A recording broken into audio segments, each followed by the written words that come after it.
Champions লিগের রাতে আবারও দুটি বড় জয়। হল্যান্ডের রেকর্ড ছোঁয়ার ম্যাচে জয় পেয়েছে ম্যানচেস্টার সিটি, আর ফার্মিন লোপেজের হ্যাট্রিককে গোল বন্যা বইয়ে দিয়েছে বার্সেলোনা।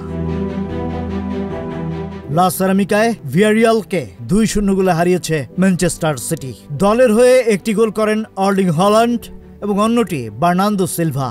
এই গোলের মাধ্যমে চলতি মৌসুমে ক্লাব ও জাতীয় দল মিলিয়ে টানা 12 ম্যাচে জালের দেখা ফেলেন হল্যান্ড। এর মধ্য দিয়ে তিনি 7 বছর আগে ক্রিস্টিয়ানো রোনালদোর গড়া টানা 12 ম্যাচে গোলের রেকর্ড স্পর্শ করলেন। এই জয়ে গ্রুপ পর্বে 7 পয়েন্ট নিয়ে শীর্ষে সিটি। অন্যদিকে অলিম্পিয়াকোসকে 6-1 ব্যবধানে উড়িয়ে দিয়েছে বার্সেলোনা। ম্যাচের নায়ক ছিলেন ফার্মিন লোপেজ, যিনি করেন দুর্দান্ত এক হ্যাট্রিক। মার্কাস র্যাশফোর্ডও করেছেন জোড়া গোল। তবে দ্বিতীয়ার্ধের শুরুতে গ্রিক ক্লাবটির বিপক্ষে বিতর্কিত এক লাল কার্ডের সিদ্ধান্ত নিয়ে ক্ষোভ তৈরি হয়। 10 জনের দলে পরিণত হওয়ার সুযোগ নিয়ে বার্সা বড় জয় নিশ্চিত করে।